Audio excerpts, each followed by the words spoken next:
সবজিগুলো আলাদা আলাদা অর্গানাইজারে গুছিয়ে রাখলে শুধু রান্নার সময় হাতের কাছে সবকিছু পাওয়া যায় তাই নয়, বরং নষ্ট হয় কম, খাদ্যের পুষ্টিগুণ থাকে অটুট, আর বাঁচে টাকা আর সময় দুটোই। তাই স্মার্ট হাউস মেইনটেন্যান্সে ভেজিটেবল অর্গানাইজেশন কিন্তু একটা বুদ্ধিমানের অভ্যাস। টমেটো, পটল, বরবটি সব একসাথে রাখলে কয়েকদিনের মধ্যেই কিন্তু নরম হয়ে যায়। কিন্তু সবকিছু আলাদা আলাদা করে রাখলে ফ্রিজের ভিতরে পরিষ্কারভাবে অর্গানাইজও হয়, আর সবজিগুলোও দীর্ঘদিন টাটকা থাকে। আর হঠাৎ করে রান্না করতে গেলেও কি আছে কি নাই সবকিছু ক্লিয়ার থাকে।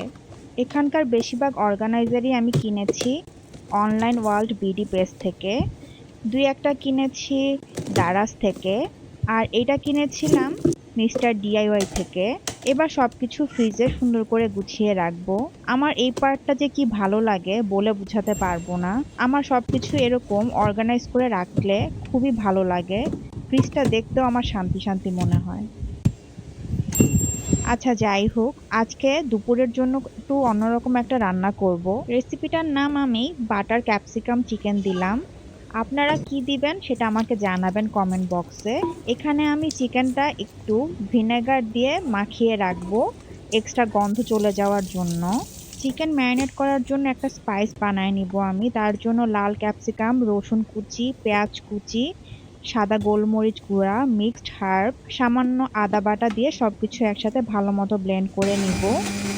এবার চিকেনটা আমি ভালো মতো ধুয়ে নিব যাতে ভিনেগার পানিটা চলে যায়।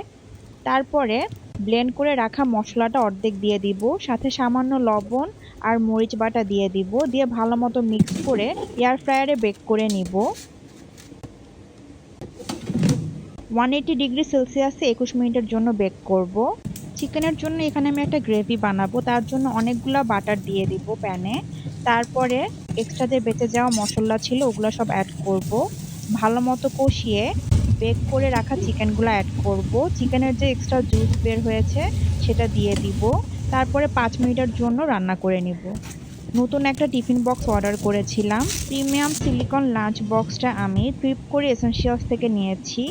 এই বক্সে আজকে নাসিরকে খাবার দিব, তাই ভালো মতো ক্লিন করে নিচ্ছি।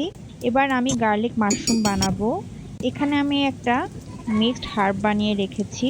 শীতকালে পেঁয়াজের কলি, ধনেপাতা আর সামান্য মরিচ আমি একসাথে শুকিয়ে একসাথে গুঁড়া করে নিয়েছিলাম। ওইটা আমি বিভিন্ন রান্নায় ইউজ করি। এবার আমার বানানো দুইটা পরোটা বাটার দিয়ে ভেজে নিব, ছোট ছোট পিস করে কেটে নিব। এবার সবকিছু আমি বক্সে